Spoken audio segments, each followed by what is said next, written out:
پہلے اس بات کو جاننا انتہائی ضروری ہے کہ قرآن مجید کیوں نازل ہوا، کیونکہ جب تک ہم کسی چیز کے مقصد اور مدعا کو نہیں سمجھ سکتے تو اس چیز کو سمجھنا ہمارے لیے انتہائی دشوار ہوتا ہے۔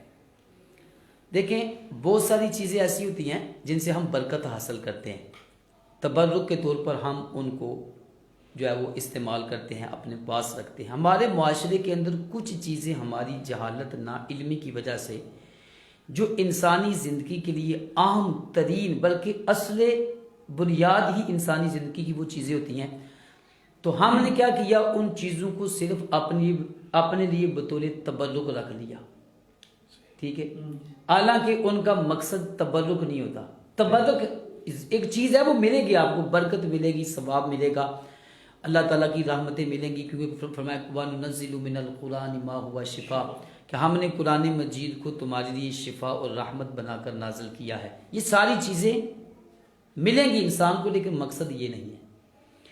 اصل بنیادی مقصد ہے قرآن کے نزول کا انسانی ہدایت، صحیح، انسان کی تربیت کرنا، انسان کی فطرت کو سنوارنا، انسان کے عقیدے کو سنوارنا، انسان کی زندگی کو بہترین کرنا۔ اصل قرآن مجید کا بنیادی مقصد یہ ہے، کیونکہ قرآن پاک میں فرمایا شہر رمضان الذی انزل فیہ القرآن ھدی للناس، فرمایا کہ رمضان میں ہم نے قرآن کو نازل کیا، اور کیوں کہ یہ لوگوں کے لیے ہدایت ہے۔ یہ کیا ہے؟ لوگوں کے لیے ہدایت۔ تو قرآن سے اصل بنیادی مقصد ہے انسان کا ہدایت حاصل کرنا۔ اب اس موقع پر تفسیر صراط الجنان میں مفتی صاحب نے ایک بڑی خوبصورت جو ہے وہ بات فرمائی، کمال کر دیا، مجھے تو اتنی پسند ہے کہ بولا مفتی صاحب، آپ نے فرمایا کہ قرآن مجید کا مقصد ہے عمل، انسانی زندگی کو بہتر کرنا۔ اور اگر کوئی بندہ ساری زندگی قرآن کو سینے سے لگائے لیکن جو کچھ قرآن میں ہے اس کو اپنے سینے میں نہ اتارے، ٹھیک ہے، تو میں کہ اس کا کوئی مقصد نہیں ہے۔ میں نے اس کی مثال یوں ہی سمجھ لیں کہ ایک بادشاہ وقت نے اپنے وزیر کو ایک خط لکھا، اور خط میں یہ لکھا کہ فلاں جگہ فلاں مقام پر میرے لیے ایک محل تیار کرو۔ اب بادشاہ ہے تو وزیر نے وہ خط لیا اور روزانہ صبح اٹھ کے اس کو تبرک کے طور پہ وہ پڑھ لیتا ہے، لیکن جو کچھ اس میں ہے اس پر عمل نہیں کرتا۔ اچھا، روزانہ وہ صبح اٹھتا ہے کہ میرے بادشاہ کا خط ہے، ٹھیک ہے، اس کو اٹھتا ہے، وہ پڑھتا ہے، پڑھ کے پھر اس کو کلوز کر کے وہ رکھ دیتا ہے۔ پوری زندگی وہ یہی کرتا رہے، لیکن جب بادشاہ نے پوچھا کہ جو میں نے خط لکھا تھا وہ کہاں ہے، اس پر عمل کیا یا اصل چیز تھی قرآن مجید پر عمل کرنا۔ ہم نے صبح کے وقت اٹھے سورہ یاسین کی تلاوت کی، انتہائی فضیلت کا باعث ہے۔ قرآن مجید کو پڑھنا، دیکھنا، اس کی تلاوت کرنا، اس کو سننا، یہ ساری فضیلتیں ہیں، لیکن مقصد یہ نہیں۔ مقصد انسان کا جو کچھ اس کے رب کا اس سے کلام ہے، اللہ تعالیٰ نے جو اس کے لیے فرمودات اور احکام نازل کیے ہیں، ان احکام پہ نازل کرنا۔ اگر ہم روزانہ صبح قرآن کو پڑھیں تو قیامت کے دن جب ہم سے پوچھا جائے گا تو ہم اس کا کیا جواب دیں گے کہ تیرا کلام بڑا برکت ہے، ہم ہر روز بطور تبرک کے اس کو پڑھتے تھے۔ پوچھا یہ جائے گا کہ جو کچھ میں نے حکم دیا اس پہ عمل کیا یا نہیں۔ آج ہمارے معاشرے کے اندر یہ چیز ہے، قرآن مجید کو ہم نے کس لیے رکھا؟ گھروں کے اندر کوئی بھی مسلمان کا گھر ایسا نہیں جہاں قرآن موجود نہ ہو۔ قرآن مجید کوئی مر جائے تو اس کی چارپائی کے ارد گرد بیٹھ کے پڑھیں گے، اس کے کل پر، اس کے 10ویں پر، اس کے 40ویں پر۔ یہ ساری چیزیں جائز ہے، اس پر اعتراض نہیں، ٹھیک ہے، یہ ساری چیزیں جائز ہے۔ قرآن مجید کب؟ جب گواہی دینی ہے، جب قسم اٹھانی ہے، بیٹی کی شادی ہے، اس کے سر پر قرآن کا سایہ۔ قرآن مجید ان کاموں کے لیے نازل نہیں ہوا، اگرچہ یہ فائدے بھی آپ کو ملیں گے۔ دیکھیں، میت کو قرآن بخشواتا ہے۔ آپ اب خود سوچیں کہ جو قرآن مرنے کے بعد انسان کو نفع دیتا ہے، وہ انسان کی زندگی میں اسے کتنا نفع دے گا اگر وہ قرآن سے رہنمائی حاصل کرے، موضوع بھی یہی ہے، اگر وہ قرآن کو سمجھے کہ یار قرآن مجید میری ہدایت کے لیے نازل ہوا ہے۔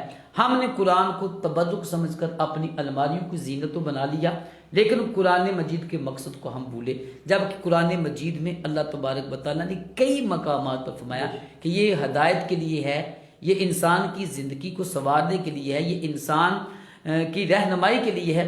تو بجائے رہنمائی کے ہم نے برکتیں تو حاصل کی اس بادشاہ کی خط اور چٹھی کی طرح، لیکن اس کے اندر جو کچھ بھی ہے اس کو ہم نے سمجھا نہیں اور اس پر عمل نہیں کیا۔ تو قرآن مجید کا جو بنیادی مقصد ہے وہ یہ چیزیں ہیں کہ اس پر عمل کرنا اور قرآن پاک سے رہنمائی حاصل کرنا، جس سے آج کے ہمارے معاشرے کے اندر بالکل ہم اس چیز سے دور ہیں۔ صحیح، بالکل یہ بڑی اچھی بات علامہ صاحب نے فرمائی ہے، اور میں سمجھتا ہوں کہ میں اگر اپنا ذاتی طور پہ کمنٹ کروں تو قرآن مجید کے نزول کا اصل مقصد ہے اس کو سمجھنا، اور سمجھنے کے لیے آسان طریقہ ہے ہم جو اردو سپیکنگ لوگ ہیں اردو ترجمہ اس کا پڑھنا۔ کیوں جی علامہ صاحب؟ جی بالکل، کیونکہ عربی میں آپ پڑھیں گے تو ثواب تو آپ کو یقیناً ملے گا، لیکن اس کے سمجھنے کے لیے ترجمے کے ساتھ قرآن مجید کو پڑھنا بہت ضروری ہے۔ بعد میں انشاءاللہ اس پر ضرور گفتگو بھی کریں گے۔ تو اگلا سوال جو میں کروں گا مفتی میاں مبشر اقبال صاحب سے۔ مفتی صاحب، آج ہمارا موضوع ہے قرآن مجید ضابطہ حیات۔ تو پہلے ہمارے ناظرین کو یہ پتہ چلا کہ قرآن مجید کے نزول کا مقصد کیا تھا، اب ہماری زندگی کے ساتھ اس کا تعلق قرآن مجید ضابطہ حیات کیسے ہے اور اسے کیوں ضابطہ حیات کہا گیا، اس کے بارے میں ضرور اپنی رائے دیجیے گا۔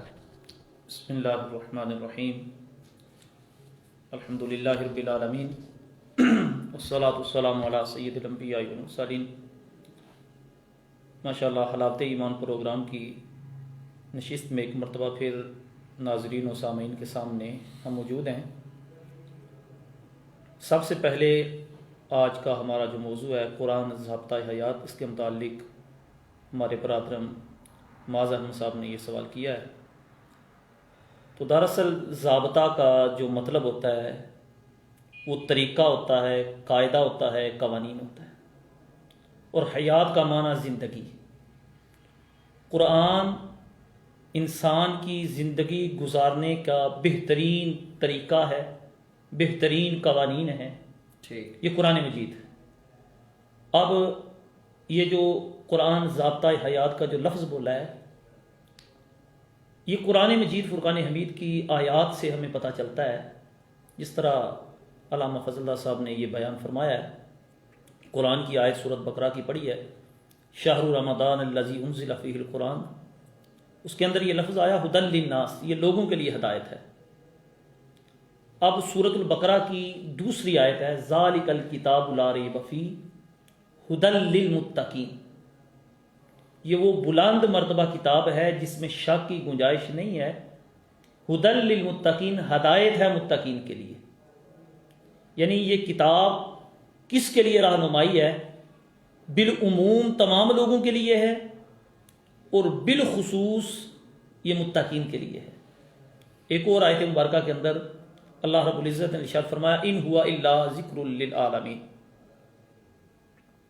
یہ ایک انسان انفرادی طور پر بھی اگر اپنی زندگی سنوارنا چاہے، اپنی زندگی کے طور طریقے صحیح کرنا چاہے، تو اس کے لیے قرآن ایک مکمل رہنمائی کر رہا ہے۔ صحیح، یہ جو ابھی میں نے قرآن کی آیت پڑھی ہے ان ہوا الا ذکر للعالمین، اس کے اندر یہ بیان کیا ہے کہ تمام جہان بھی اگر، پوری کائنات اگر اپنے آپ کو اپنے دائرہ کار میں سنوارنا چاہیں تو یہ قرآن پاک کو سامنے لے آئیں۔ صحیح، جس طرح قرآن کہتا ہے بندہ وہیں کام کرتا چلا جائے تو وہ بندہ اس کے مطابق اپنی زندگی صحیح معنوں میں گزارنے کا مستحق ہو سکتا ہے۔ صحیح، یہ اجتماعی ہے۔ انفرادی دیکھیں تو اللہ تبارک و تعالیٰ کا فرمان ہے اِنَّهُ لَذِكْرٌ لَكَ وَلِقَوْمِكَ، اور یہ قرآن انسان کو تفکر، تدبر، انسان کو سوچنے کا، سمجھنے کا یہ ارشاد فرماتا ہے۔ اللہ تعالیٰ کا فرمان ہے ان فی ذلک لآیۃ لقوم یتفکرون، اس قرآن کے اندر اللہ رب العزت نے وہ احکامات نازل فرمائے ہیں کہ غور کرنے والے، تفکر کرنے والی قوم اگر اس میں غور کرے تو اس کو بہت زیادہ نشانیاں نظر آئیں۔ ایک اور آیت مبارکہ کے اندر اللہ رب العزت نے ارشاد فرمایا افلا یتدبرون القرآن ام علی قلوب اقفالها، کیا وہ لوگ قرآن پر تدبر نہیں کرتے، غور نہیں کرتے، یا ان کے دلوں پر یہ تالے لگے ہوئے ہیں؟ اب یہ جو آیات ہیں، ان آیات سے ابتدائی طور پر ہمیں یہ پتہ چلتا ہے کہ انسان اپنی زندگی مکمل طور پر اگر گزارنا چاہے تو وہ قرآن پر عمل کرتا رہے، انسان اپنی زندگی صحیح معنوں میں گزارنے کے قابل ہو سکتا ہے۔ بالکل ایسے۔ اور یہاں پر میں ناظرین سامعین کو ایک ہمارے بڑے محدث بزرگ گزرے ہیں، انہوں نے ایک کتاب لکھی ہے الفوز الکبیر، حضرت شاہ ولی اللہ محدث دہلوی رحمۃ اللہ تعالی علیہ، انہوں نے قرآن کے مضامین لکھے ہیں۔ ہر انسان اگر ان بالاجمال اگر یہ 5 مضامین جو ہے نا ان کو ایک طرف کر کے عمل کرنا شروع کر دے تو انسان اپنی زندگی قرآن کے مطابق صحیح معنی میں گزار سکتا ہے۔ پہلی چیز ہے، اس کے اندر شاہ ولی اللہ محدث دہلوی فرماتے ہیں سب سے پہلا ہے عقائد۔ قرآن مجید کے اندر جس چیز کا بیان ہے وہ عقائد، اور دوسرے ہیں احکام۔ عقائد کے اندر اللہ تبارک و تعالیٰ کی توحید ہے، رسالت ہے، ملائکہ پر ایمان لانا ہے، فرشتوں پر ایمان لانا ہے، اس کے علاوہ کتب سماویہ ان پر ایمان لانا ہے، قیامت پر ایمان لانا ہے، اور دوسرا ہے احکام، نماز، روزہ، بیع، لین دین، خرید و فروخت، اور تیسرا ہے تذکیر بایام اللہ، اللہ کے جو پیارے پیغمبر ہیں صحیح، ان کا ذکر ہے، نیک صالحین کا ذکر ہے، اور چوتھا ہے تذکیر بآلاء اللہ، اللہ کی نعمتوں کا ذکر ہے، صحیح، اور پانچواں تذکیر بالموت، یعنی مرنے کے بعد کیا ہوگا، مرنے کا ذکر ہے، قبر کا ذکر ہے، حشر کا ذکر ہے، ان تمام چیزوں کا، یہ بنیادی طور پر قرآن مجید کے اندر 5 چیزوں کا ذکر ہے۔ اب انسان کے لیے یہ قرآن ضابطۂ حیات ہے۔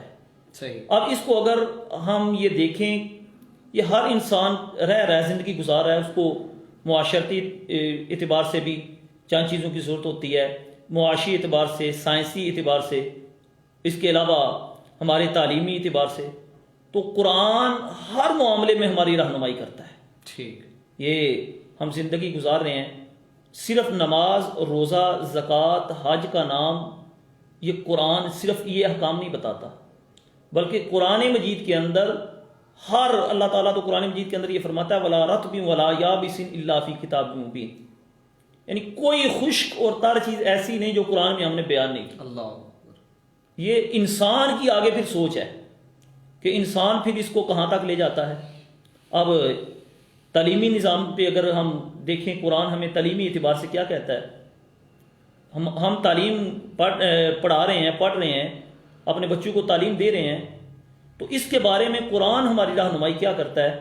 سب سے پہلی جو آیات اللہ تبارک و تعالیٰ نے اتاری ہیں اس میں بھی علم اور تعلیم کے بارے میں بتایا گیا۔ بے شک، سورۃ العلق ہے، الگ ہے، اللہ تعالیٰ فرماتا ہے اقرأ بسم ربک الذی خلق، وہ سب سے پہلا بنیادی چیز جو پہلی آیت اتری وہ بھی علم اور تعلیم کے بارے میں۔ علم کے بارے میں، اور دوسرا قرآن مجید کے اندر اللہ رب العزت نے یہ تعلیمی حوالے سے جو ارشاد فرمایا قُلْ هَلْ يَسْتَوِي الَّذِينَ يَعْلَمُونَ وَالَّذِينَ لَا يَعْلَمُونَ، کہ ان پڑھ اور پڑھے لکھے یہ برابر نہیں ہے۔ یہ ہمیں کس نے معیار دیا؟ یہ قرآن نے دیا، قرآن مجید، قرآن نے یہ ہمیں معیار دیا۔ اور اللہ تبارک و تعالیٰ کے پیارے محبوب علیہ الصلوۃ والسلام کے لیے تو اللہ تبارک و تعالیٰ نے فرمایا الرحمن علم القرآن، یعنی رحمان وہ ہے جس نے قرآن کا علم دیا محبوب علیہ الصلوۃ والسلام کو، ٹھیک ہے، انسان کو پیدا کیا۔ اب ہر معاملے میں اللہ تبارک و تعالیٰ نے یہ ہمیں رہنمائی فرمائی ہے کہ انسان تعلیمی حوالے سے دیکھ لے، معاشرتی حوالے سے دیکھ لے۔ اگر ہم معاشرتی حوالے سے معاشرے کے اندر ہم رہ رہے ہیں، باہم معاشرتی معاملات ہم جو کر رہے ہیں، معاشی معاملات کر رہے ہیں، تو ان تمام چیزوں کے اندر اسلام ایک مکمل طور پر ضابطۂ حیات ہے۔ صحیح جی، بڑی اچھی گفتگو فرما رہے تھے مفتی میاں مبشر اقبال صاحب۔ تمہارے ناظرین کی تعداد آج کافی اچھی جی، 11 لوگ اس وقت ہمیں دیکھ رہے ہیں۔ قاری سعید احمد جلالی صاحب وہ بھی کمنٹ کر رہے ہیں، بہت شکریہ جی۔ پرویز اکرم صاحب ہمیں دیکھ رہے ہیں، محترم احسان بھائی ہمیں دیکھ رہے ہیں، سفیان علی اتاری بھائی ہمیں دیکھ رہے ہیں، اور سفیر احمد انہوں نے کمنٹ بھی کیا ہے کہ پلیز آپ سے ریکویسٹ ہے لوگوں کو انسسٹ کریں قرآن کو میننگ کے ساتھ پڑھیں۔ یقیناً جی یہ آپ سے درخواست بھی ناظرین سے ہم کر چکے ہیں، قرآن کے اصل مقصد کے حصول کے لیے اس کا ترجمے کے ساتھ پڑھنا ضروری ہے، کیونکہ ہم زیادہ تر دیکھنے والے اور ہم جیسے لوگ عربی کو سمجھتے نہیں ہیں علماء کرام کے علاوہ، تو لہٰذا ہمارے لیے ضروری ہے کہ ترجمے کے ساتھ قرآن مجید کو پڑھیں۔ اس کے علاوہ اگر کہیں کہ ہمیں سمجھ آ جائے تو یہ بڑا مشکل ہوگا۔ اس کے علاوہ محترم جمشید صدیق صاحب وہ ہمیں دیکھ رہے ہیں، اس کے علاوہ سفیر احمد بھائی، عدیل جٹ بھائی، ملک عتیق بھائی اور جتنے بھی احباب اس وقت ہمارے ساتھ جڑے ہیں، آپ کا بے حد شکریہ جی. آپ دیکھتے ہیں پروگرام کو، آپ ہماری چیزوں کو، ہماری باتوں کو سنتے ہیں، اس لیے ہمارا حوصلہ بڑھتا ہے، ہم مزید پروگرام کرتے ہیں. اور آج کا ہمارا موضوع قرآن ضابطہ حیات، اس پر گفتگو جاری ہے. اگلا سوال بھی تقریباً پچھلے سوال سے ہی تعلق رکھتا ہے. دیکھیے، قرآن مجید سے متعلق یہ تو گفتگو ہو گئی. قرآن مجید ہمیں ہر معاملے میں رہنمائی کرتا ہے. قرآن ایک ضابطہ حیات ہے اور یقیناً اس میں کوئی شک بھی نہیں. یقیناً ایک فکرہ میں نے کہیں پہ سنا تھا، کسی شخصیت نے غالباً کہا تھا کہ اگر میں سوئی بھی غالباً تلاش کرنا چاہوں تو میں قرآن مجید سے تلاش کر سکتا ہوں. یعنی اتنی وسعت ہے قرآن مجید کی، اس کے موضوعات کی. اگر ہم اسے سمجھنا چاہیں تو ہم زندگی کے ہر معاملے کو آسان بنا سکتے ہیں. لیکن سوال یہ ہے محترم کہ قرآن مجید انسان کی زندگی میں رہنمائی تو کرتا ہے، لیکن کس طرح سے وہ رہنمائی ہوتی ہے؟ مثال کوئی اس طرح کی مثالیں یا کسی طرح سے بھی ہمارے اپنے ناظرین کو سمجھانا چاہیں کہ قرآن مجید انسان کے زندگی کے ہر معاملے میں کس طرح سے رہنمائی کرتا ہے. یہ نا قرآن مجید فرقان حمید کی چند آیات، صحیح، ایک تو معاشرتی حوالے سے رہنمائی کرنے والی، ٹھیک ہے، ایک معاشی حوالے سے رہنمائی کرنے والی، ایک سیاسی حوالے سے رہنمائی کرنے والی، اچھا، اور ایک سائنسی حوالے سے رہنمائی کرنے والی. صحیح، اور یہی 3-4 چیزیں ہوتی ہیں، کیونکہ ضابطۂ حیات کا مطلب یہ ہوتا ہے کہ زندگی کے اصول، ٹھیک ہے؟ بالکل ایسے، اور انسانی زندگی کے اندر بنیادی یہ 3-4 چیزیں ہی ہوتی ہیں ٹھیک جن ہے، کے تحت وہ اپنی زندگی گزارتا ہے. معاشرت ہے، معیشت ہے، سیاست ہے، کیونکہ یہ بنیادی چیزیں ہیں. بالکل ایسے، ان کے اندر ہی پوری انسانی زندگی کا مدار ہے.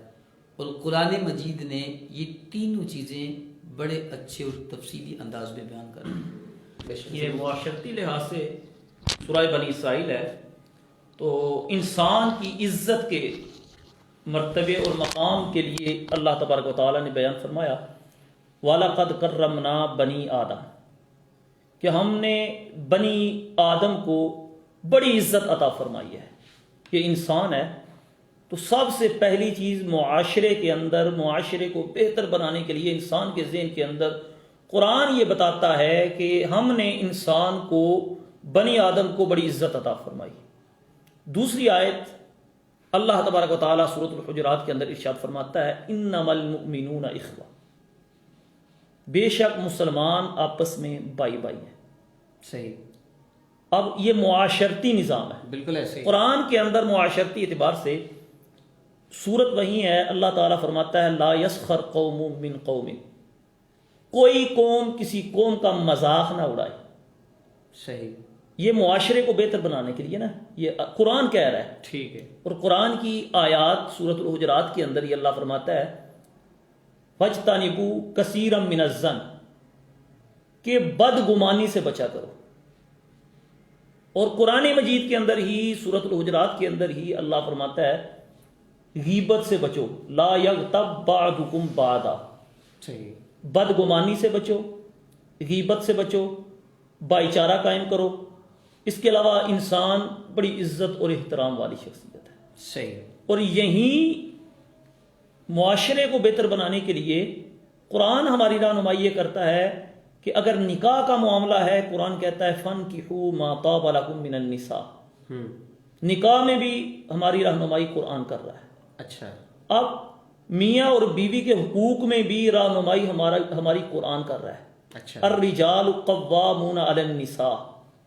اور اگر اولاد کا معاملہ آئے، اولاد کی تربیت کا معاملہ آئے تو اس میں بھی ہماری رہنمائی معاشرتی اعتبار سے یہ قرآن کر رہا ہے قُوا أَنفُسَكُمْ وَأَهْلِيكُمْ نَارًا، خود بھی آگ سے بچ جاؤ اور اپنی اولاد کو بھی آگ سے بچاؤ. بچا لو، اگر بچہ پیدا ہوا، اس کی دودھ کا مرحلہ آئے، دودھ پلانے کا مرحلہ آئے تو وہ بھی رہنمائی ہمارا قرآن کرتا ہے والوالدات یرضعن اولادہن کاملین حولین کاملین.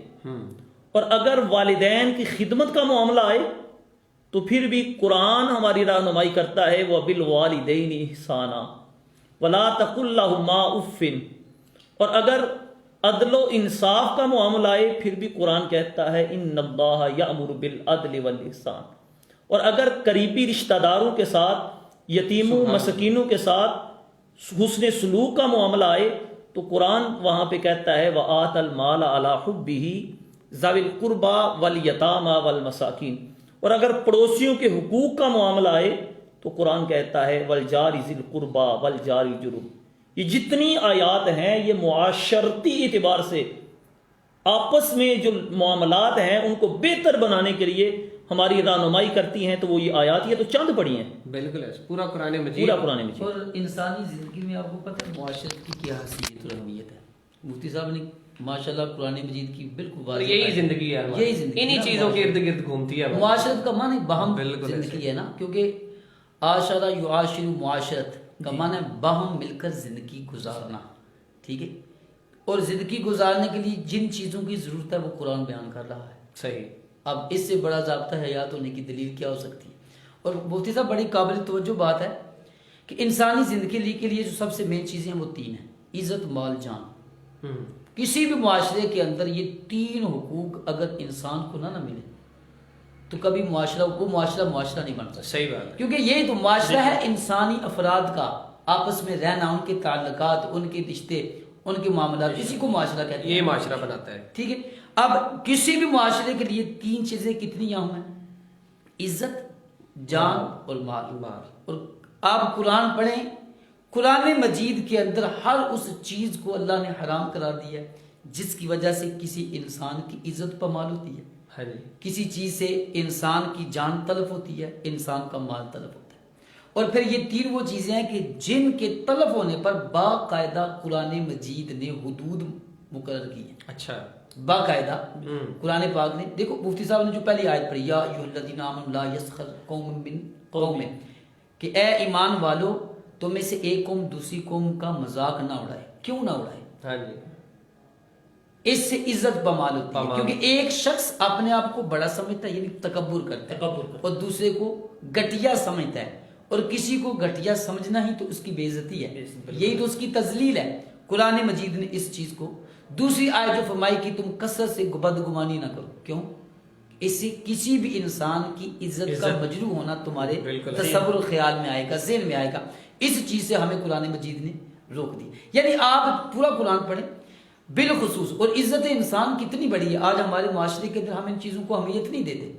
ایک مسلمان کی عزت کتنی ہے. ہمارے ہاں تو مال دولت کی کثرت نے ہماری خونوں کو سفید کر دی ہے. اپنے یعنی انسان اور مسلمان کی عزت تو کیا ہمارے نزدیک تو اپنے قریبی تعلق و رشتے کا بھی تقدس وہ نہیں رہا نا. جیسے نبی کریم علیہ السلام کی بڑی معروف روایت ہے مشکات شریف کی کہ کعبہ شریف کا طواف کیا اور کرتے کرتے کعبۃ المعظمہ کی طرف رخ مبارک کیا اور فرمایا یا بیت اللہ انک اعظم, اے اللہ کے گھر تیری بڑی عزت ہے, بڑی کرامت ہے, لوگ تجھے دیکھتے ہیں, تجھ سے دیکھنے سے گناہ معاف ہوتے ہیں, لیکن فرمایا مجھے میرے رب کی عزت کی قسم تجھ سے بڑھ کر ایک مومن کی عزت ہے. اللہ اکبر. معاشرے کے اندر اگر عزت ہی کو بیچ میں سے آپ نکال دیں تو معاشرہ کہاں رہے گا؟ صحیح بات. جب ایک دوسرے کی عزت کا خیال نہیں ہوگا تو معاشرہ نہیں رہے گا. اسی طرح دوسری بات ہے جان. قرآن پاک میں باقاعدہ اس پر حدود قائم کی, من قتل مؤمنا, اور پھر اس پر وعیدات بیان کی ہیں. پھر قتل جو ہے کا بدل کیا ہے ہمارے معاشرے کے اندر, تو کیونکہ ہم وہ معاشرہ چاہتے نہیں جو قرآن چاہتا ہے. ہم تو چاہتے ہیں بڑا پن, یعنی جس کے پاس دولت زیادہ ہے, مال زیادہ ہے, وہی سب کے کا مالک ہے, وہی باقی سب اس کے متحد ہیں. اور کسی بھی انسان میں کی یہ تینوں چیزیں محفوظ نہیں, نہ عزت محفوظ ہے, نہ مال ہے, نہ, جس کی وجہ سے معاشرے کے اندر یہ انتشار فساد ہے. اسی طرح زنا ہے, چوری ہے, اس پر حدود کیوں قائم کی ہیں؟ کیونکہ چوری سے مال, زنا سے عزت, قتل سے جان. اللہ. قرآن پورا پڑھیں, جہاں بھی آپ کو دیکھا آپ دیکھیں گے کہ کسی چیز کا تعلق کسی عزت کے ساتھ ہے, مال کے ساتھ ہے, جان کے ساتھ ہے. قرآن مجید نے ہمیں ان چیزوں سے منع کیا. ناظرین, مفتی صاحب نے اور علامہ صاحب نے بڑے ہی بہترین طریقے سے ہمیں سمجھایا کہ قرآن مجید اصل میں ضابطہ حیات کیسے اور ہم کیسے ہر معاملے میں اس سے رہنمائی حاصل کر سکتے ہیں. اور یقین جانیے ہماری زندگی انہی موضوعات کے ارد گرد گھومتی ہے کہ ہمارا والدین کے ساتھ تعلق کس طرح کا ہونا چاہیے, والدین کا اپنی اولاد کے لیے تربیت کا معاملہ, ہر رشتہ داروں کے ساتھ تعلق, ہمسایوں کے ساتھ تعلق, پھر حرام چیزیں جو منع کی گئیں, پھر جن چیزوں سے دور رہنے کا کہا گیا, اور رزق کے حوالے سے, مال کے حوالے سے اللہ تعالیٰ نے یقین دلایا کہ اگر مسلمان کا ایمان ہے تو رزق کا بندوبست میری ذمہ داری ہے. یعنی یہ چیزیں اگر ہم پڑھیں گے, ان کو سمجھیں گے, اپنی اولادوں کو سکھائیں گے, قرآن کا اصل مقصد تبھی حاصل ہو سکتا ہے. اسلام کا معاشی نظام جی یہ تو معاشرتی نظام ابھی ہم نے قرآن پاک سے سنا ہے، اچھا علامہ صاحب نے بیان کیا ابھی معاشی ٹھیک ہے. معاشی. قرآن مجید فرقان حمید کے اندر حرام سے بچنے کے بارے میں اور حلال کمانے کے بارے میں واضح طور پر بیان کیا گیا. پہلے حلال کے بارے میں قرآن مجید کی آیت ہے کلوا من طیبات ما رزقناکم، جو ہم نے تم کو پکیزہ رزق دیا ہے وہ کھاؤ. اور حرام سے بچنے کے بارے میں اللہ نے فرمایا لا تأکلوا اموالکم بینکم بالباطل، کیا بات ہے. اچھا تم باطل طریقے سے نہ حق طریقے سے کسی کا مال نہ کھاؤ، یہ اس کو حرام کہا گیا. اور سود کو حرام کہا گیا. فرمایا لا تأکلوا الربا، تم سود نہ کھاؤ. اور ایک اور آیت کریمہ کے اندر یہ فرمایا گیا یمحق اللہ الربا ویربی الصدقات، اللہ تعالی یہ سود کو مٹاتا ہے اور نیکیوں کو صدقات کو بڑھاتا ہے. ایک اور مقام پر یہ معاشی نظام کو بہتر بنانے کے لیے قرآن مجید کے اندر اللہ رب العزت نے ارشاد فرمایا لا تبخسوا الناس اشیاء، تم لوگوں کو اپنی چیزوں سے دھوکہ نہ دو. یہ جو آیت ہے نا، یہ جھوٹی اشتہار بازی، جھوٹی اپنے معاملات میں پھیلا دینا، میں لوگوں کو دھوکہ نہ دو. اور عدل و انصاف کے بارے میں، صحیح ماپ اور تول کے بارے میں بھی قرآن مجید کے اندر اللہ رب العزت نے ارشاد فرمایا وَأَقِیمُوا الْوَزْنَ بِالْقِسْطِ، کیا بات ہے. کہ تم عدل اور انصاف کے ساتھ لوگوں کے ساتھ ماپ اور تول کا پیمانہ صحیح رکھو. اور اللہ تعالیٰ نے کنجوسی اور فضول خرچی سے منع بھی فرمایا لم یسرفوا ولم یقتروا وکان بین ذلک قواما. اب نہ تم فضول خرچی کرو اور نہ ہی تم کنجوس بن جاؤ، بلکہ میانہ روی کا. یہ معاشی اعتبار سے قرآن کی وہ آیات ہیں کہ اگر ہم اپنی زندگی، اپنا رزق، اپنے معاملات اگر ہم گزارنا چاہیں تو یہ قرآن کی آیات کو سامنے رکھیں نا، بالکل، تو ہمارے جو معاملات ہیں وہ قرآن کی روح سے بہترین بن جاتے ہیں. یہ وہ اب معاشی بھی ہو گیا، معاشرتی بھی ہو گیا. معاشرتی اور جس انداز میں معیشت کو قرآن نے بیان کیا، میں سمجھتا ہوں کہ معیشت ہے ہی وہ جس کو قرآن نے بیان کیا. ہمارے زمانے کے اندر جو ہے نا، جس معاشرے میں ہم زندگی گزارے، یہاں معیشت کا تصور بڑا غلط ہے لوگوں کے اندر سے. قرآن مجید نے، جیسے مفتی صاحب نے پہلی جو آیت پڑھی ہے پاک اور حلال کھاؤ، یہ معیشت کا سب سے اہم پہلو ہے. دیکھ ہمارے معاشرے کے اندر تو معیشت کہتے ہیں مال کو لو، بس آپ کو یہ مال آنا چاہیے، یہ معیشت ہے. جی معیشت تباہ ہو گئی، کاروبار بند ہو گیا. اب کاروبار کیسا ہے اس پر کوئی کلام نہیں. اچھا، پھر دوسری بات ہے دنیا کے اندر معیشت کے جو قوانین ہیں ان میں حلال و حرام، حلال کا کوئی تصور نہیں ہے. ٹھیک ہے، یعنی زبانی کلامی تو ہے لیکن باقاعدہ طور پر حلال حرام کیا ہے، حلال اور حرام کے لیے جو اللہ اس کے رسول صلی اللہ علیہ وسلم نے احکام نازل کیے ہیں ان پر عمل درآمد، اس کا تصور نہیں ہے معاشرے کے اندر. اور ہم اس معیشت کو لے کر دنیا میں جو ہے مارے مارے پھر رہے کہ یہ معیشت ہے جی، یہ کاروبار بند ہو گیا. آپ نے قرآن مجید نے جس معیشت کا تصور ہمیں دیا وہ بند ہو ہی نہیں سکتا. بالکل ایسے ہی، وہ کبھی بھی ختم نہیں. اگر آپ اپنی معیشت کا مدار طیب اور حلال چیزوں پہ رکھیں، ان قوانین پہ رکھیں جس میں حرام نہ ہو، سود نہ ہو، رشوت نہ ہو، تو میں سمجھتا ہوں کہ جو معیشت قرآن نے بیان کر دی ہے وہ دنیا کی کوئی طاقت بھی نہیں بیان کر رہی.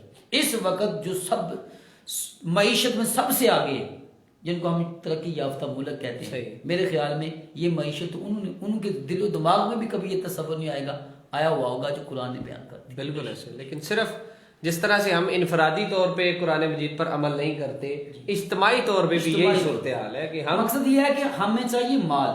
ہاں جی، ہم دیکھتے ہیں کہ مال حاصل کرنے کے جو نئے نئے ڈنگ طریقے ہیں وہ کیا ہیں.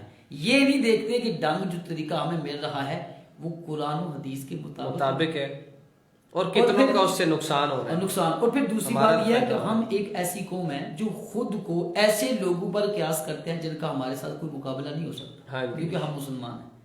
بالکل ایسے ہم مسلمان ہیں, ہم ایک دین کو ماننے والے ہیں, اسلام کو ماننے والے ہیں. ہم دوسروں کو تو تب دیکھیں جب ہمارے پاس قرآن ضابطۂ حیات نہ ہو, جب ہمارے سامنے رسول پاک صلی اللہ علیہ وسلم کی زندگی نہ ہو, جب ہمارے سامنے صحابہ کرام کا عمل و کردار نہ ہو, جب ہمارے سامنے تابعین اور اولیاء کاملین کا کردار. بے شک بے شک. اب سائنسی اعتبار سے, اچھا جی, آخری سیاسی اعتبار سے, بلکہ اچھا سیاسی اعتبار سے اگر دیکھا جائے تو قرآن ہماری رہنمائی کیا کرتا ہے؟ قرآن مجید کی آیت ہے فردوہ الی اللہ والرسول, کہ اپنے تمام تر معاملات کو اللہ اور اس کے رسول کی طرف سپرد کر دو. اور یہ جملہ, یہ قرآن کی آیت ہم اپنے معاملات کو بہتر بنانے کے لیے, اپنی سیاست کو بہتر بنانے کے لیے ہم اپنے آپ پہ معاملات لیتے ہیں, نہ کہ ہم اللہ اور اس کے رسول کی طرف جاتے ہیں. اچھا, قرآن مجید کے اندر ایک اور آیت مبارکہ کے اندر فرمایا گیا وَزَادَهُ بَسْطَةً فِي الْعِلْمِ وَالْجِسْمِ, جو بندہ صاحب سیاسی ہے وہ علم میں بھی پختہ ہونا چاہیے, اسے علم بھی ہونا چاہیے. ایک بندہ ملک چلا رہا ہے تو اسے پتہ بھی ہو کہ ملک میں نے کیسے چلانا ہے, اور صحت میں بھی وہ تندرست ہونا چاہیے. صحیح. اب ایک اور مقام پر سیاسی اعتبار سے بہتر قرآن کیا ہماری رہنمائی کرتا ہے؟ اللہ فرماتا ہے ان تحکموا بالعدل. اب ہماری شرعی یہ عدالتیں دیکھ لیں, ہماری عدالتیں دیکھ لیں, ان عدالتوں کے اندر اگر انصاف کے تحت فیصلے ہونا, ہماری عدالتیں تو یہ ہیں بندہ مر جاتا ہے بعد میں فیصلہ آتا ہے جی یہ فلاں کام ہوا تھا, ایسے ہی ہے, یہ ہمارے الزام بعد میں لگتا ہے, بندہ مر گیا ہوتا ہے. مر گیا ہوتا ہے.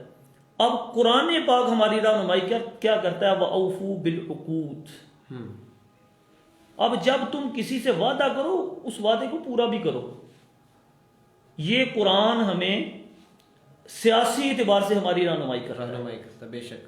اور سائنسی اعتبار سے کیا ہے؟ اللہ تعالیٰ فرماتا ہے وَجَعَلْنَا مِنَ الْمَاءِ كُلَّ شَيْءٍ حَيٍّ,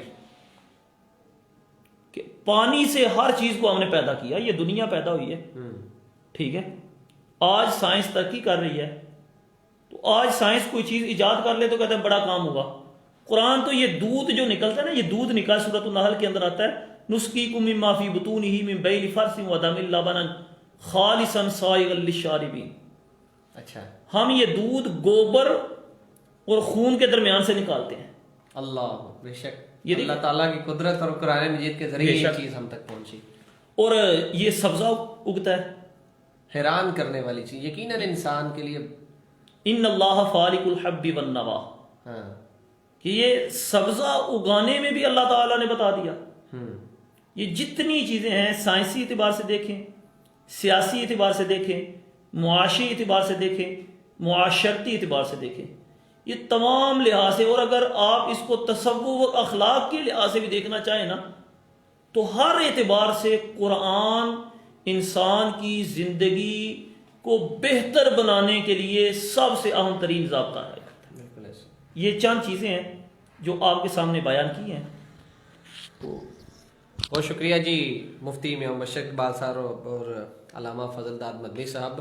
یقیناً میں پہلے ہی ذکر کر چکا ہوں کہ اس موضوع کی بڑی وسعت ہے, ایک پروگرام میں اس کو کور کرنا بڑا مشکل ہوگا, لیکن اس کے باوجود علامہ صاحب اور مفتی صاحب نے آپ سب دوستوں کی, آپ سب دیکھنے والوں کی بڑے اچھے طریقے سے رہنمائی کی ہے. اور آخری پیغام بھی یہی ہے کہ قرآن ضابطہ حیات ہے, لیکن ہمیں پہچاننے کی ضرورت ہے کہ کیا واقعی ہی اس قرآن مجید ضابطہ حیات ہے. اور یہ کیسے پہچانا جائے گا؟ جب آپ قرآن مجید کو سمجھ کے پڑھیں گے, ترجمے کے ساتھ پڑھیں گے, تفسیر کے ساتھ پڑھیں گے, تو یقیناً آپ کو زندگی کے ہر معاملے میں انفرادی طور پر بھی اور اجتماعی طور پر بھی رہنمائی ملے گی.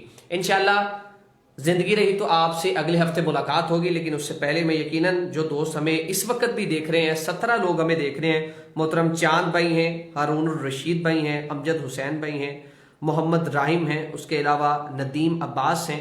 تو یہ سارے دوست احباب جو ہمیں دیکھتے ہیں, ہماری ویڈیو کو شیئر کرتے ہیں, ان کی وجہ سے ہمارا حوصلہ بڑھتا ہے. اور بارہا میں بار بار ذکر کرتا ہوں تاکہ آئندہ بھی آپ ہمارے ساتھ جڑے رہیں. ہمارے پیج کو بھی آپ لائک کر لیجئے اور اس پیج کو دوسروں کے ساتھ بھی شیئر کیجئے. زندگی رہی تو آپ سے انشاءاللہ اگلے ہفتے ایک نئے موضوع کے ساتھ ایک نئی نشست میں ملاقات ہوگی. ہمیں دیجیے اجازت. اللہ حافظ.